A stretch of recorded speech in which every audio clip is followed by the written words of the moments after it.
Oh, we got the bird right here. Oh, these guys? Yeah, she said this. Hell yeah, yes, please. Oh my God.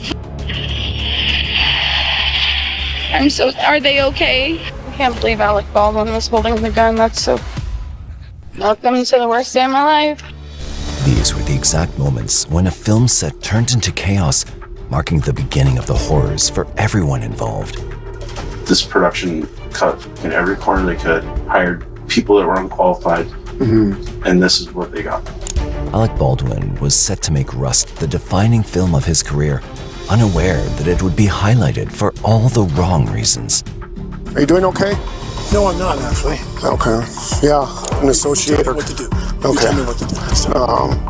As the detectives dug deeper, every twist, every hidden truth, and every clue will be unraveled, making it the most twisted and unforgettable case of their entire careers. Yeah, where did you put those rooms? Those ones I actually did end up throwing away in a panic. I didn't pull the trigger. I only cocked it, and it shouldn't have fired. This company doesn't produce live ammo. So what the fuck? On October 21st, 2021, a huge commotion broke out on the set of the Rust movie, which was being shot inside a church on the outskirts of Santa Fe in New Mexico. Alec Baldwin, the producer and the protagonist of the film, was ready to shoot his next scene, which involved him using a pistol to fire at his enemies. Before the actual scene, he decided to practice with the gun, which was supposed to only contain dummy rounds. As he pulled the gun out and fired the rounds, a huge boom erupted, sending a dead silence across the shooting area. Unaware of what had just happened, everyone assumed that Alec's acting was just on point and the scene they were about to shoot would turn out to be perfect. However, this whole scene turned from real to real quickly, and what happened next stopped everyone dead in their tracks. A live bullet had been fired from Alec's gun instead of the dummy ones. This real firing had wounded the 42-year-old cinematographer of the movie, Halyna Hutchins, critically. The bullet seemed to go right through her chest before escaping from her back and hitting the director, Joel Souza. Halyna was lying on the floor in excruciating pain. Panic set in and the emergency services were called immediately to the set. As the paramedics arrived at the scene, they began tending to Halyna in hopes of saving her life.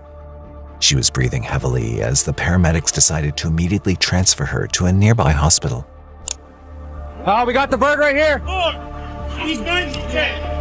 You want a BBM? Yeah, she said this. Hell yeah, yes, please. We got it through and through on her.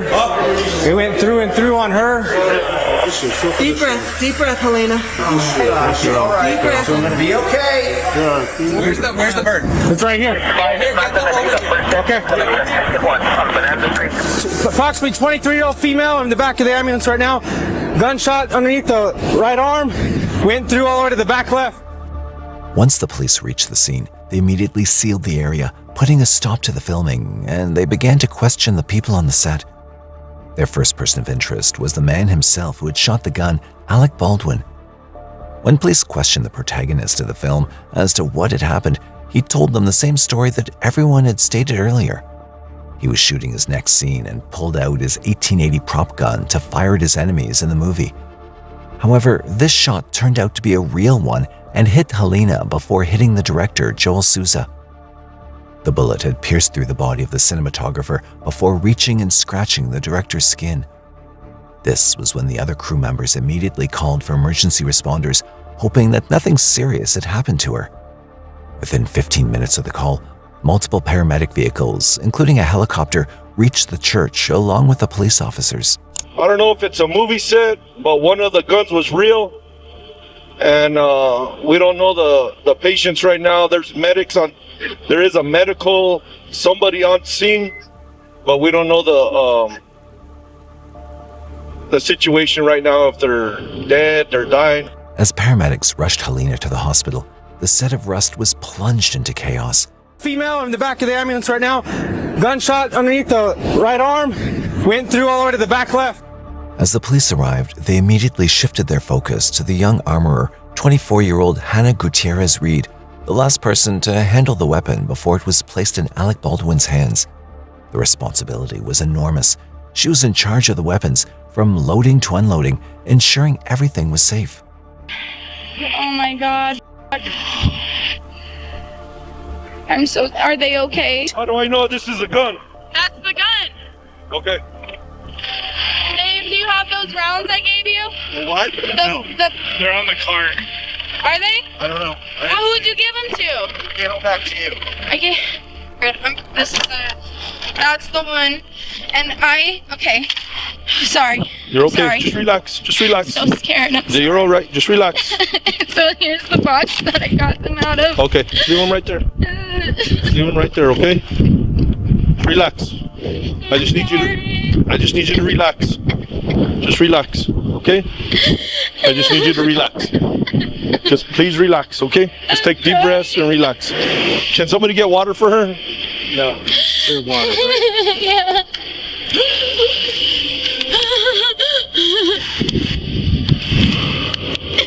Is she?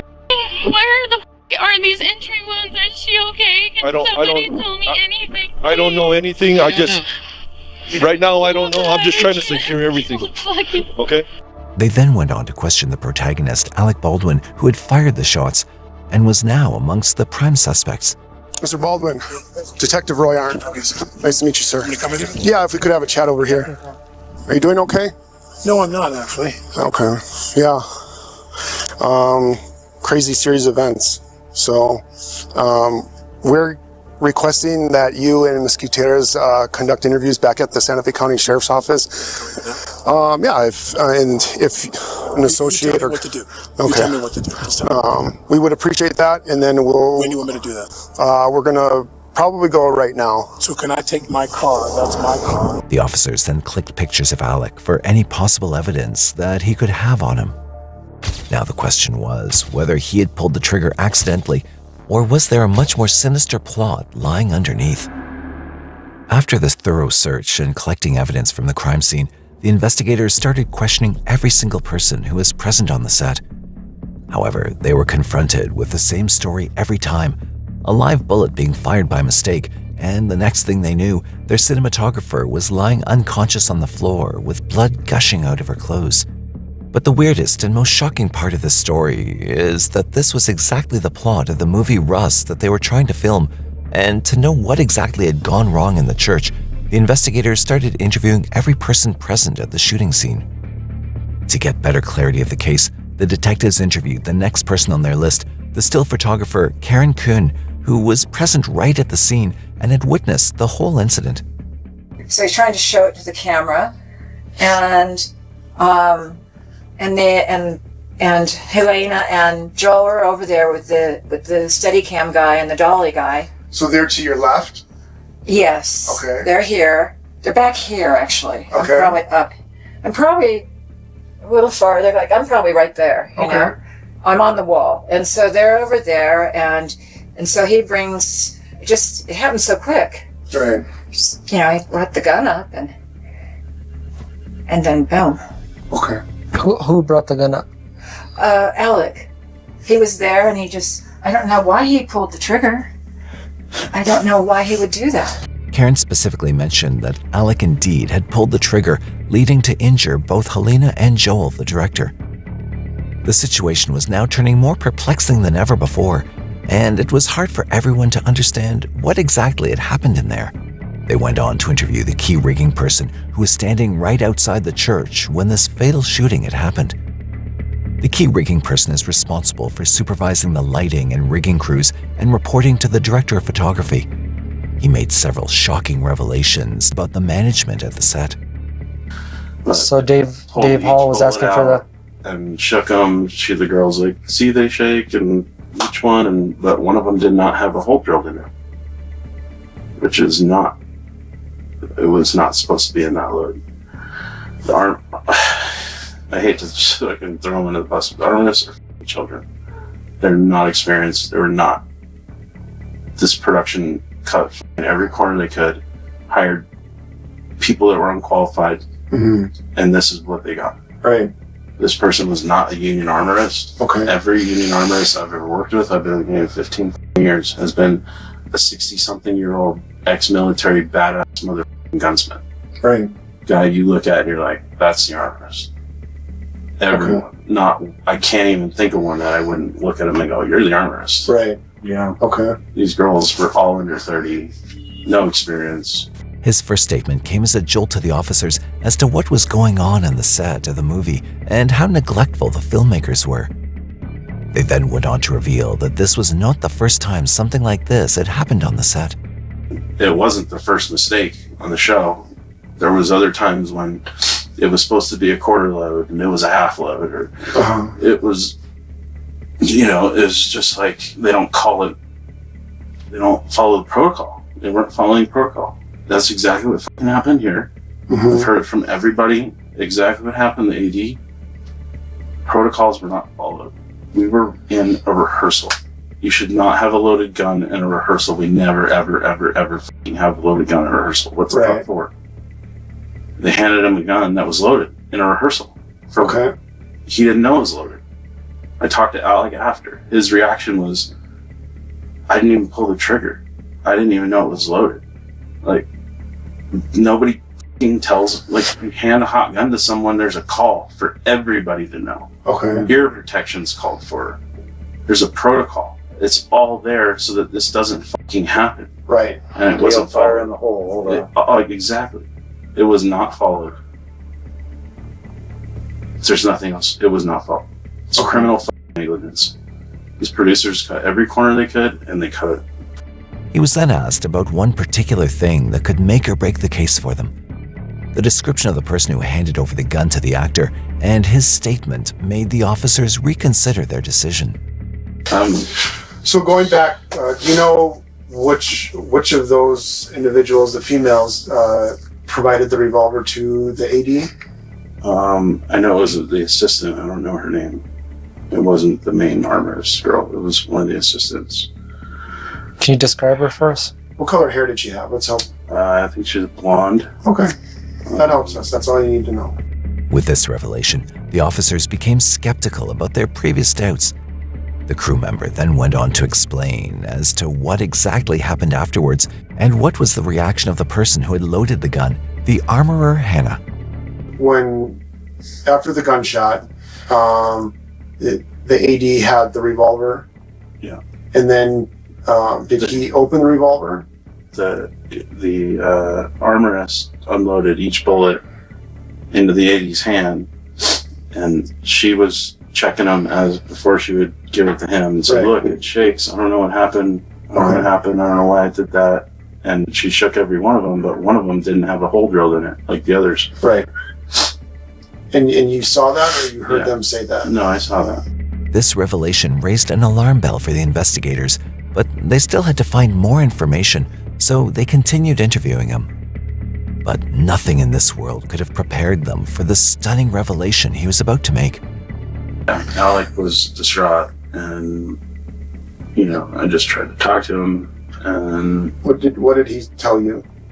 He just couldn't believe it. He was saying, I didn't pull the trigger. I only cocked it, and it shouldn't have fired. And I don't even understand, why did I have a loaded gun to begin with? It shouldn't have been he was just reiterating all that stuff. And I was like, brother, it's inexcusable. There's no reason that you should have had it. It was a rehearsal. We were just talking. But he was, he kept I remember he just said 5 times, I didn't even pull the trigger. Karen immediately cleared some of the air of the investigators' doubts. It was totally an accident. Okay. I really believe that. I mean, he was mortified. I'm looking at him, and he's looking at them, and then I turn, and she's down, and the director was standing behind going, he was just all disheveled because I don't know, where is it? It seemed like it was in his shoulder. So I don't know. They're just in there looking through the camera, looking at Alex. So how many gunshots did you hear? Just one. Okay. Previously, everything had been pointed out to the actor Alec Baldwin, but with this claim, it could change the case upside down. The investigators were now mind-boggled with this statement. If it wasn't Alec, then who could it possibly be who shot Halyna, and from where did the shot come? With two people claiming somewhat different stories, the investigators had to turn to the third person who was also present at the shooting scene. This was Reese, who was also a key grip and was responsible to coordinate with Halyna and the director. His job was to make sure everything runs smoothly with the crew and managing them, but he was definitely not prepared for what he saw earlier. Like I would say 8 feet behind Halyna and Joel. Okay. So Halyna was squatted like this, Joel was squatted like this right next to Halyna, and they were talking to it, conversating. And then as soon as I was walking in, they were conversating, and he was saying, is this the good angle for the gun, to where the gun was pointed. When he pointed out, it would be in the right direction of the camera. And as soon as he pointed it out, and then he just was like holding his hand, this is good, boom, right off in their faces. Reese's story matched with Karen, indicating that there was no doubt that the protagonist Alec had pulled the trigger. It was the matter of intention. Did Alec really mean to do that? Or rather, the more important question should be, who really intended to kill Halyna? The answer to this question could be obtained by analyzing the cracks in the management. Reese had another story to tell that raised more questions on the management of the movie. But usually everybody checks it, AD checks it, makes sure everything's good, says the cold weapon's on set, announces it to everybody, and hands it to the actor. You didn't hear none of that? No, not personally. Now everything was pointing to the negligence of the prop crew. Sarah Zachary, who was the prop master on the set, was called in for questioning. With over a year of experience in the field, she'd been entrusted with overseeing all the props used in the film, including the weapons. As prop master, Sarah was responsible for ensuring that everything the actors interacted with on screen was provided and properly managed. While the prop master is in charge of managing props on set, it's the armorer's role to handle the weapons themselves. What made her particularly crucial to the investigation was her unique access to the safe where the guns and dummy rounds were stored. Along with two others, Hannah the armorer and Nicole Victoria, the property assistant, Sarah was one of only 3 people who knew the combination to the safe. This made her a key figure, as in a situation where every detail mattered, Sarah's insight could reveal information that no one else had, and she indeed did reveal something that could leave the case wide open. All of the dummies, the cartridges, I'm going to say cartridges, were they at that point, like was the gun tipped upside down? It was, because she took them out of the gun. Okay. And then her and Dave did what with the cartridges? I mean, I think she just kept them. I didn't see directly what she was doing because then I was distracted with everyone's reactions, but I think she just held them because then later she brought them over to show me. Okay. After she showed you, what did she do with them? I took them back to, no, I just took the one empty one and I took it back to our cart, but I don't know what happened to the other ones. When you say the one empty one? The one that went off. Okay. And what did you do with that? I went to go check to see what box it came from, and I started comparing it to the rest of the box that it was in. Mm-hmm. And what I found was that there were some that rattled and others that didn't. So it led me to believe that there were others in there that were live rounds. The dummy round Sarah mentioned looked like a bullet, but it's not a real bullet that could hurt people. It can't fire anything, and even if the hammer hits it, nothing happens. These dummy rounds are identified through the rattle in them, and these were the same dummy rounds that were supposed to be loaded in the pistol. And they were indeed loaded in there, but probably not every bullet was fake. Sarah then revealed an unknown fact about Hannah, indicating that Hannah's negligence could have led to this fatal incident. I personally think that, I think maybe Hannah might have messed up because when she was checking the dummies, and what you're supposed to do is you're supposed to only do one at a time, put it in another hand, because if you rattle it with 2, you won't know which one is rattling. And I think that's what happened, is she might have had two in one hand and she rattled and thought that the one she was looking at rattled. Okay. And so I think I don't know how Alec was holding it or what he was doing, but I think he might have just been playing with it or testing it or something, and I think it just was aimed at the wrong direction. Okay. Sarah explained after returning to the set around 1 p.m. following lunch, they followed their standard procedure for securing the firearms. Once they returned, they took the firearms out of the truck and brought them over to the cart. She then proceeded to attach identification badges to the actors. At the same time, Hannah took the revolver to Alec Baldwin. She was responsible for ensuring the firearm was properly loaded and placed in his holster as per the scene's requirements. However, no one had anticipated that it would take such a drastic change, and it turned out that this was not the first time for the crew to witness such a thing. Anything like that happen prior to today? There were just a couple misfires one day with blanks, but they don't project anything. Okay. It's more of a spark. Okay. Overall, and that's it. And how did that happen? So one of them was actually by me. Okay. And that time I was loading the blanks in, and the hammer slipped from my hand, but it was pointed at the ground, and so one of the blanks went off. And then the second time, a stuntman, he had one of the rifles, and before we were actually rolling camera, I think he accidentally pulled the trigger and that went off, but he wasn't around anyone. Sarah then stated how they got all the ammunition used in the shooting and who supplied them, because the main question was, how did a live bullet reach this movie set? Who's the supply for you guys on this set? So I know that Hannah had some of her own ammo that she brought from another production. There's another guy that we get from, his name is Seth Kenny, and then we also got extra dummy rounds from a guy named Billy Ray. Okay. So Seth Kenny, where's he from? He lives in Albuquerque. Okay. Both him and Billy Ray. Billy Ray, okay. Do you know specifically today's box where that came from? I do not. I didn't see what was written on the box. Okay. With all the evidence and the statements, it was becoming clear for the officers that Hannah could be at fault here. Even if she didn't do anything intentionally, something could have gone incredibly wrong unintentionally.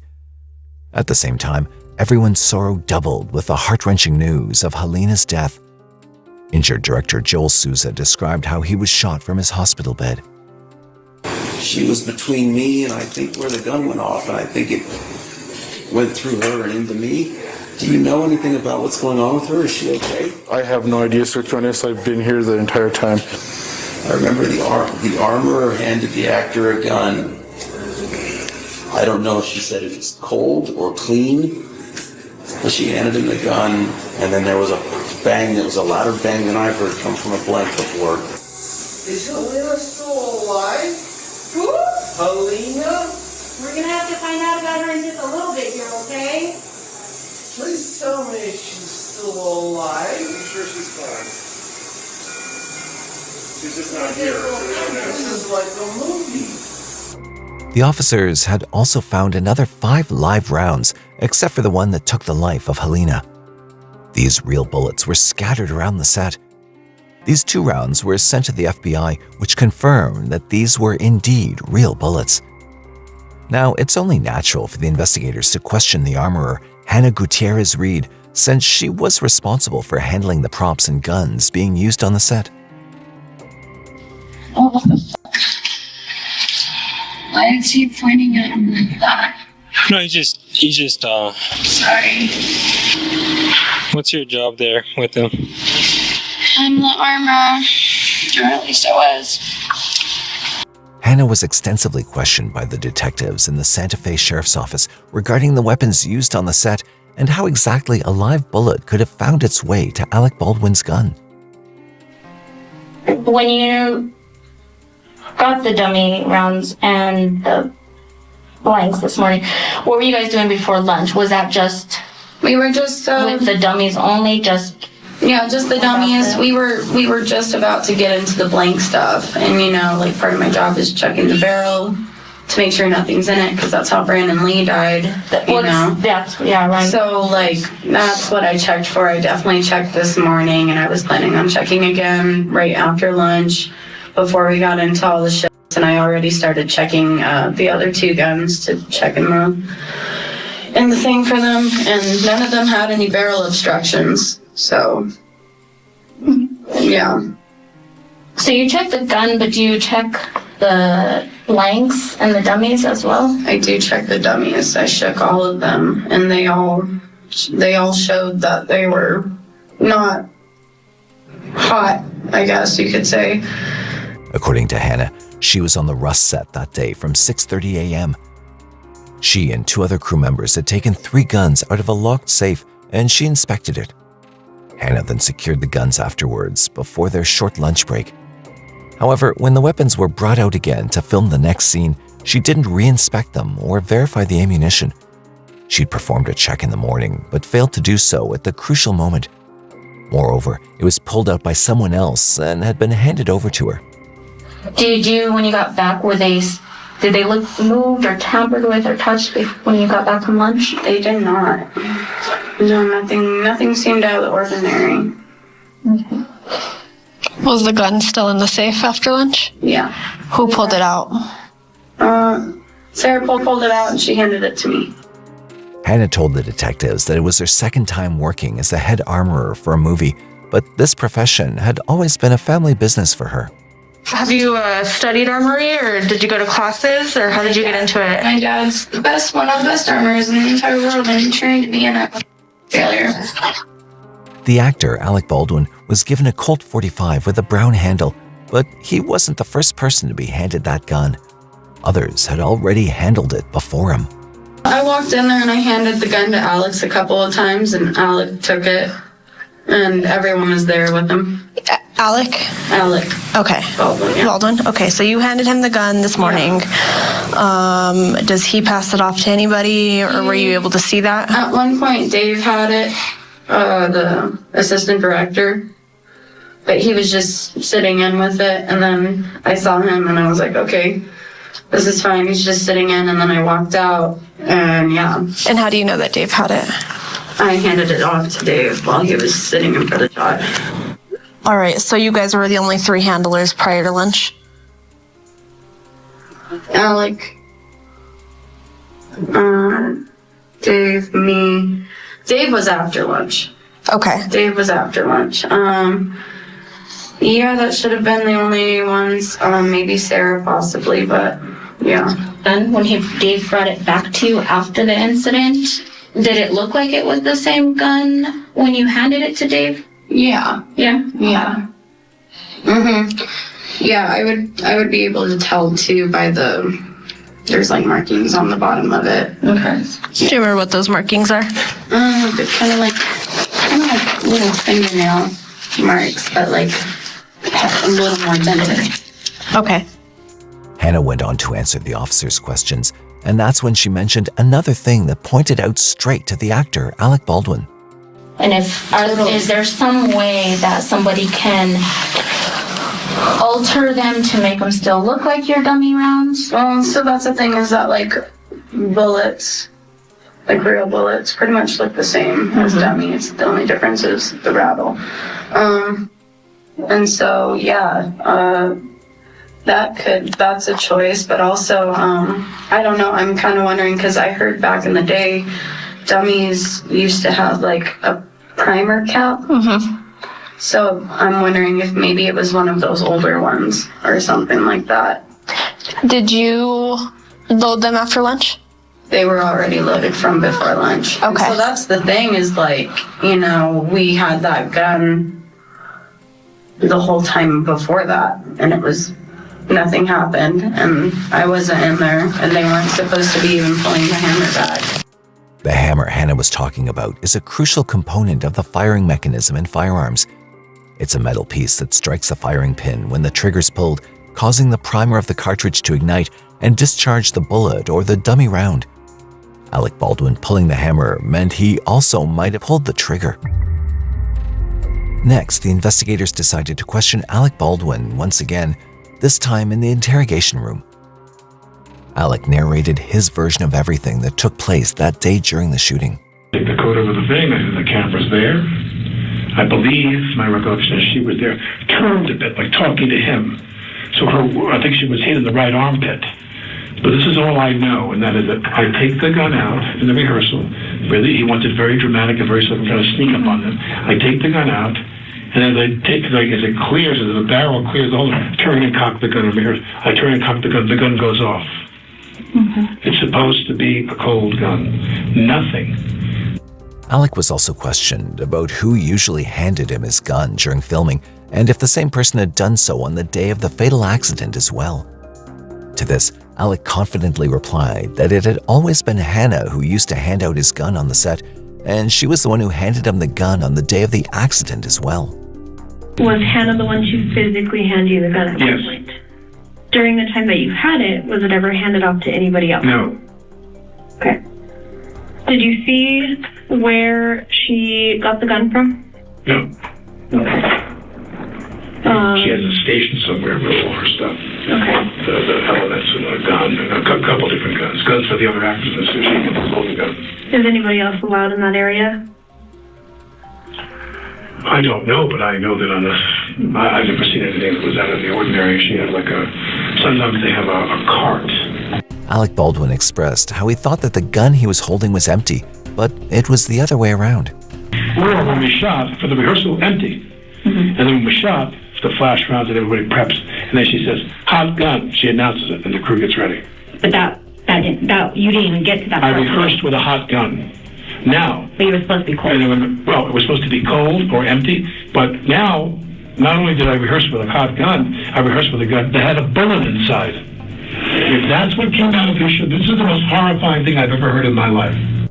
The investigator then asked Alec something that they had been desperately trying to find out. The answer that could solve the case.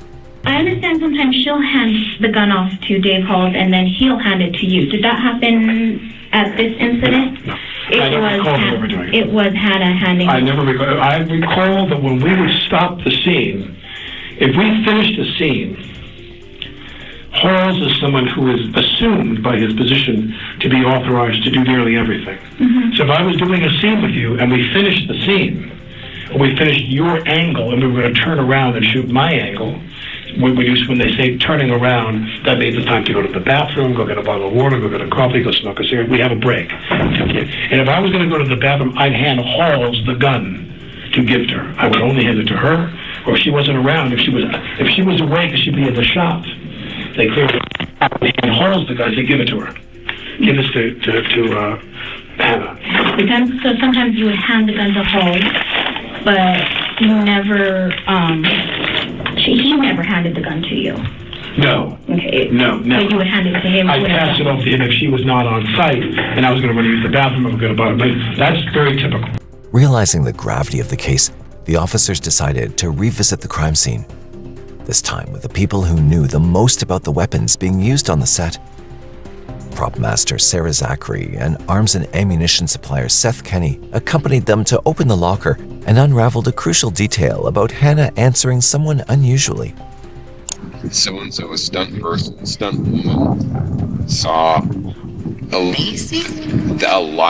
the box of that, which would say Winchester or whatever, and it had colors and it would have warnings on it and all that kind of stuff. She said she saw it on the prop truck or in the prop cart. Saw it, walked by, told Hannah about it, and got some snarky reply about it, like, I'll get rid of it, or I'll handle it, or something. The stunt woman raised suspicion. Because, the leader, Alan, was asking for ridiculous requests, and Hannah kept saying no, because it was just, crossing the line. Yeah, and that's it, I was kind of thinking, how did she, did she start falling apart at what the issue, but she's such a strong personality, and even that call we had with production, the first thing she did was say, yeah, that's not going to happen. Stunts is not going to bring their own gun on set and fire off blank rounds to create a bunch of smoke. That was the same day. That was Thursday. That was the same day. So that was literally before lunch or something. Yeah. And I texted Ro about it because I was like, look, they're asking for these ridiculous requests. Yeah, and then non-industry Hannah was called in again a few days later. In this interview, she told the detectives that she'd actually been taking care of 2 jobs on the set, one as the armorer and the other as a prop handler. This was the main reason why she hadn't been able to focus entirely on one job, since she was under pressure to do both. We were just kind of running around that first week trying to find props, and then I thought after that, after she got the assistant, I'd be able to focus more on the guns, but then production talked to me and said that I needed to focus more on props. I want you to step into this position, and we think it's a great opportunity for you, but really I just got to do 2 jobs for less pay. But as the interrogation proceeded, Hannah told the detectives about the company from whom they purchased the ammunition for the shooting, and then the detective revealed a shocking fact to her. Here's my thing with this company is this company doesn't produce live ammo. So what the fuck? That's insane. Wow. So how did that that must have, is that one of those primer cap things I was talking about? Those older ones that like the primer cap's still alive? I don't know how that happened then. So these are used for movie sets. Yeah. Because they are. Totally. But this was from the top of the cart, right? Mm-hmm. Okay. This was around that. That's right. That should have been the one that I took out and gave to Sarah. That should be it. Right. So what are you saying for that? Like somehow that one that should have never been able to fire was able to fire? Made it into a live round, or just Are you serious? That's speculation. Oh my God. As this information came as a jolt for Hannah, she was confronted with another shock. She suspected the possibility of more live rounds on set, but that was certainly not the case here. Her words hinted at a serious safety issue that would deepen the investigation further. Yeah, honestly, depending on how many suspected lives are in here, considering with what Sarah told me, I would kind of consider that there's another box. This is it for. Well, just because she told me that more than half of the box she shook and was live. Yeah, we've processed. So So the ones that where did those go? I don't. When you're doing things in a state of after a traumatic situation, what you perceive could not be what is. While everyone was looking for answers extensively, and the story somewhat had painted Hannah as a struggling figure, juggling 2 jobs, a new lead emerged that would portray a different picture of Hannah. And if she was shooting, I don't know if you've actually been able to get any statements. We haven't had anyone come forward. Really? She wanted to shoot live ammo out of the guns, the TV movie guns, and I said, no way, obviously. Yeah. And then she acknowledged, but then down below, right, you did see where she said, okay, fine, I'm going to shoot him out of mine now. Yeah. Okay, so, yeah. What does she own? She owns a 45 long Colt, a single action army. It's a reproduction. This was Seth Kenny, the person who had supplied the weapons and ammo on the set. While he doubted Hannah for firing the live rounds on set, Hannah vehemently denied the claims. Why would there be live ammo on the set? I have no idea. At this point, it's kind of seeming like somehow these were mixed in. Okay. Did you ever do gun practice on this set? Never. Not once. Never took the guns out for target practice, anything of the sort? No, and I think there would be videos, pictures of that or anything. Everyone would be pretty stoked if we were going shooting on set. Although Hannah had previously requested to use live rounds on another film set, this raised serious questions about her claims regarding the handling of weapons on the Rust set. Despite this, she strongly denied any involvement with live ammunition on the fateful day, presenting a stark contrast between her past actions and her statements during the investigation. By this time, everyone had already assumed that amongst Hannah and Alec, one of them was guilty, but what they didn't know was that there could be another reason for Halyna's death. Just the day before this fatal shooting, 7 camera crew members were forced to walk out due to the similar reason that robbed the life of Halyna. Well, what I put in my resignation letter was lax COVID policies, the housing situation driving to and from Albuquerque, and specifically gun safety, a lack of rehearsals, a lack of, preparing the crew for what we were doing that day. I think with Rust, it was a perfect storm of, the armor, the assistant director, the culture that was on set, the rushing. It was everything. It wasn't just one individual. Everything had to fall into place perfectly for this 1 in a trillion thing to happen. The cameraman's claims were debunked by the production team of Rust. They released an official statement stating how all these claims were totally irrelevant to him and his team. On the other hand, things were getting out of hand for Alec as the reporters approached him every now and then. She was my friend. The day I arrived in Santa Fe to start shooting, I took her to dinner with Joel, the director. We were a very, well-oiled crew shooting a film together, and then this horrible event happened. News channels covered the case extensively, explaining the difference between live rounds and dummy rounds that are used on movie sets. And what a live round looks like versus a dummy round. There it is. Okay, on the left is the live round. Remember that circle I was telling you about? There you see that circle completely intact. That's the primer. The one on the left, live round. In the middle, that's a dummy round, and the way you can tell is you look at that primer and it's depressed, right? Looks like there's a little hole in it. Now let me show you a piece of evidence in the case. This was a dummy box. This was supposed to be a dummy box. See all the dummies? And then the one that the arrow's pointing to, the primer is intact. That's a live round.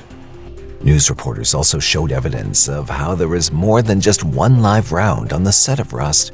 I want you to take a look at the bandolier that Alec Baldwin was wearing that contained some bullets. That the 2 rounds on the left side contains 2 live rounds. So not just the one that was in the gun that killed Halyna Hutchins. Further evidence was released to the public about more live rounds being present on the set and how Hannah was pictured with a few nearer when she was checking the guns herself. Here's Hannah Gutierrez, the defendant. And this is a picture of her. Now you can't really see it here, but there's an actual photo of her, and she's got a live round on her lap. Look to the bottom right. You see right there? We have a closer look at that. Another live round. Not only this, but also new information emerged from someone who was also present on the set with Hannah, the Keycraft Services, Rebecca Smith. She claimed that on the evening of October 21st, after the shooting had taken place, Hannah, perhaps beginning to worry about the consequences, had tried to get rid of anything incriminating. In doing so, she handed a bag of cocaine to her. In addition to Hannah's unprofessionalism, it was also reported that Hannah had even smoked marijuana the night before the shooting. Soon after these findings, Hannah was sent in for trial. Big trial starting today, the Baldwin movie shooting. This has been a long time in the making, but it started today. Realizing that this shooting seemed to be the outcome of pure carelessness, both Hannah Gutierrez-Reed and Alec Baldwin were charged with involuntary manslaughter. Hannah was also charged with tampering with evidence. She pleaded not guilty for both, and the case awaited trial.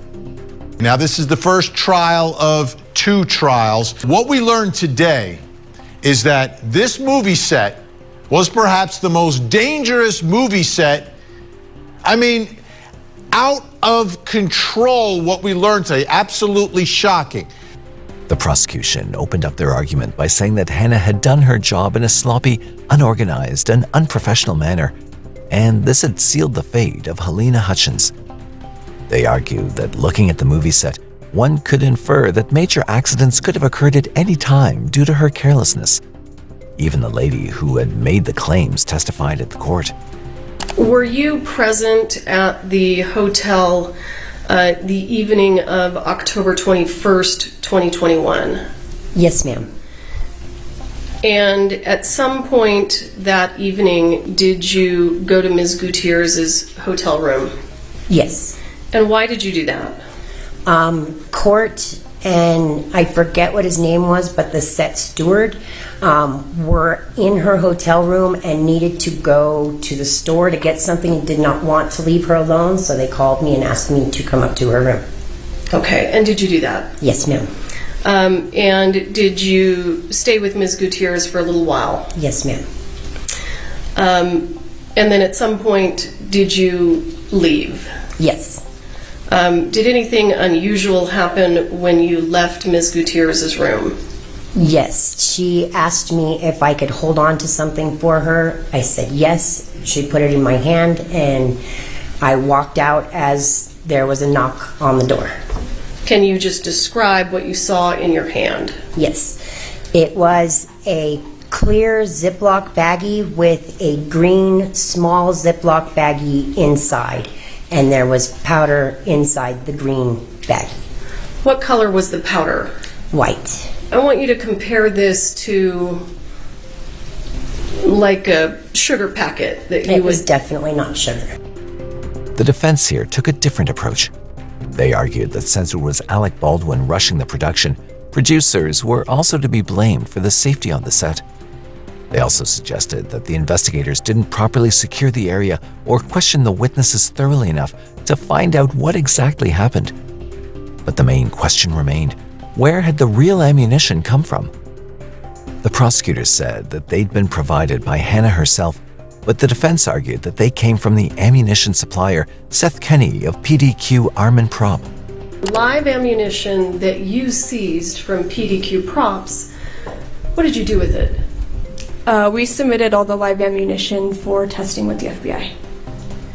Did you receive information that the live ammunition from PDQ didn't match the live ammunition on the set of Rust? That's correct. Did you provide any live ammunition to the set of Rust? No.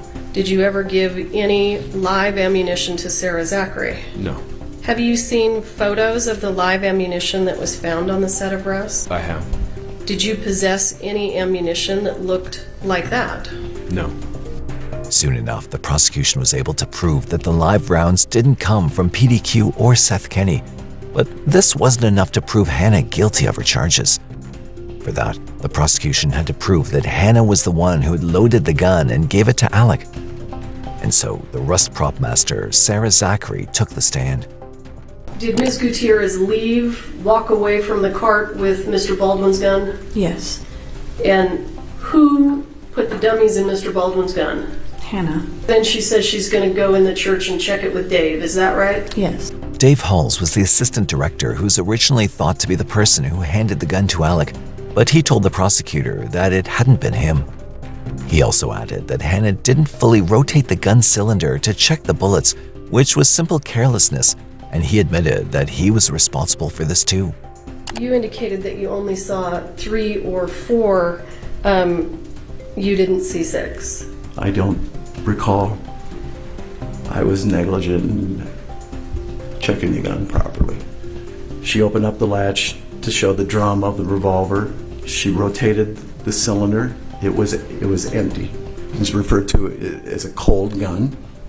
And Ms. Gutierrez just took a few steps and gave the gun to Mr. Baldwin. As the trial moved forward, more people were called in for their testimony. This time, it was a firearm safety expert, Brian Carpenter, a man who had worked as an armorer before. He was shown behind-the-scene footage of the set of Rust, and he criticized everything that he was shown. How is Ms. Gutierrez supposed to be responsible for what this actor is doing with this gun? Well, from what I can see from the camera angles is I don't know if she's present here, and it appears that they have live weapons out without her presence. If she were present, she would tell that performer that you need to put the weapon pointed down at the ground. Next, he was shown a clip of Alec Baldwin filming a certain scene for the movie and was asked if rightful procedures were followed, to which Brian firmly answered with a no. You should have 2 guns and both were reloaded. That conduct that we're seeing on the part of Mr. Baldwin, is that typical conduct from an actor on a movie set? No. Basically instructing the armorer how to do their job at that point. This is that moment that you need to stop and say, no, I'm not going to hurry up, I'm going to slow down. The defense, taking his words into account, stressed on the fact that Hannah was merely a 25-year-old armorer who could not possibly stand up to Alec Baldwin and refuse his demands, but the prosecutor was also ready with their arguments. Experience, in your opinion, change the amount of responsibility she has as the armorer on the movie set? You take on a responsibility of making sure that you do what's necessary. And if that isn't something that you feel capable of doing, then you should never step into that position. They decided to squash the defense's argument that they claimed that Hannah wasn't given enough time and a proper environment where she could practice her job as an armorer professionally. Gabrielle Pickle, the Rust line producer, took the stand this time in the court. When she asked you for additional armorer days, you gave them to her. Yes. Did you actually double the number of armorer days that she was originally scheduled for? Yes. At any point in time, did Ms. Gutierrez indicate to you that she did not have enough time to focus on her armorer duties because she was busy doing props? The reverse would be true. She focused more on her armorer duties and less on her props duties. Did you ask Ms. Gutierrez to spend less time on armorer duties and more time supporting props? On props days, yes. And when you say props days, what do you mean? Meaning where she was not acting as armor. It was finally time for the jury to make their decision. The jury found Miss Hannah Gutierrez Reed guilty of involuntary manslaughter and not guilty of tampering with evidence. On March 6, 2024, she was sentenced to 18 months in prison. I am sentencing you to 18 months of incarceration at a New Mexico Women's Correctional Facility.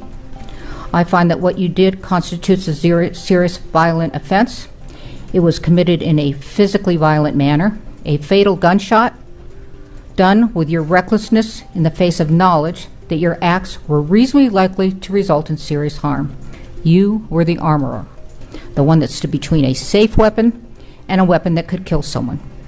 You alone turned a safe weapon into a lethal weapon. But for you, Miss Hutchins would be alive, a husband would have his partner, and a little boy would have his mother. Please take her. On July 12, 2024, New Mexico Judge Mary Marlowe Summer dismissed the case based on misconduct of police and prosecutors over the withholding of evidence from the defense in the 2021 shooting of cinematographer Halyna Hutchins. The trial had a sudden and stunning end to the involuntary manslaughter case against Alec Baldwin, dismissing it in the middle of the actor's trial and saying it cannot be filed again. It's the second time the case against the actor had been dismissed since the October 2021 shooting. In the proceedings, courts may impose meaningful sanctions to effectuate their inherent power and promote efficient judicial administration. The state's discovery violation has injected a needless, incurable delay into the instant jury trial. Dismissal with prejudice is warranted to ensure the integrity of the judicial system and the efficient administration of justice. Your motion to dismiss with prejudice is granted.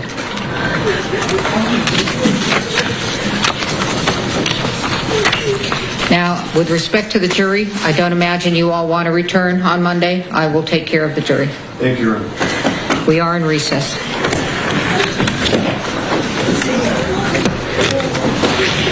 This case led to many discussions related to set safety while filming. The tragic death of Halyna Hutchins was deeply mourned by her family, friends, and relatives. The American Film Institute Conservatory, from where Halyna had completed her studies for being a cinematographer, introduced a scholarship to honor her legacy.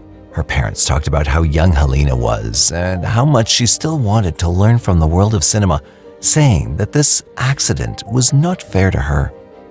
Halyna's husband, Matthew Hutchins, also expressed how he was heartbroken upon hearing the news of Halyna's passing and how hard it was for him to break this news to their son, Andros. Well, they would get on video and, she would just do everything that she could as a mom to reassure him, just give him kisses. A member of the production team told me that Halyna had been shot, and my heart sank right away. Completely inexplicable to me that it could have happened at that moment.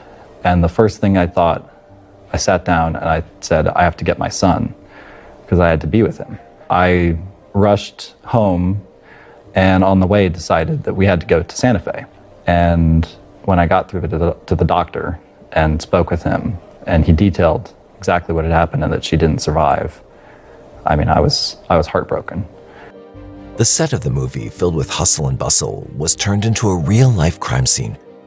The movie, which was supposed to be a hit in the Hollywood industry, would now still be remembered forever, but not for any good reasons. Alec Baldwin, the one who unintentionally shot Halyna, remembers her extensively, expressing how she was loved by everyone. People who watched The Daily said that her work was beautiful. She was someone who was loved by everyone who worked with and liked by everyone who worked with and admired.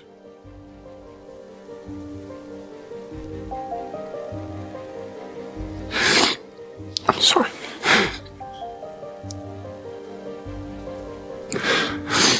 But admired by everybody who worked with her. While Alec Baldwin's role on set and his relationship with the victims came under intense scrutiny, he reflected on the tragic events and his own feelings about that fateful day. Conscious of the gravity of the situation, he seemed determined to clarify his stance, showing both sorrow and a sense of responsibility. It was then that he voiced a concern that had weighed heavily on him from the start. My concern is that I don't sound like I'm the victim. Because there is a victim. There's a woman who died, and my friend got shot. He's my friend. And she was a new friend. I met her and we worked together on some of the mapping out of what we're going to do on the film. Although Alec believes that there were victims of his actions, he denied taking responsibility for it. I feel that someone is responsible for what happened, and I can't say who that is, but I know it's not me. On the other hand, Halyna's husband, Matthew, believes there were multiple people responsible for his wife's death, including Alec Baldwin. But watching him, I just felt so angry. Just so angry to see him talk about her death so publicly in such a detailed way, and then to not accept any responsibility after having just described killing her. Matthew is a lawyer himself, and he wishes to leave no room for injustice for his wife. In order to pursue justice for his wife, he's already filed a lawsuit which alleges at least 15 safety practices were disregarded on set and claims that there was a wider culture of cost-cutting that ultimately led to Halyna's death. He believes justice will surely be served. You know, we're pursuing justice every way we can. You know, with the lawsuit,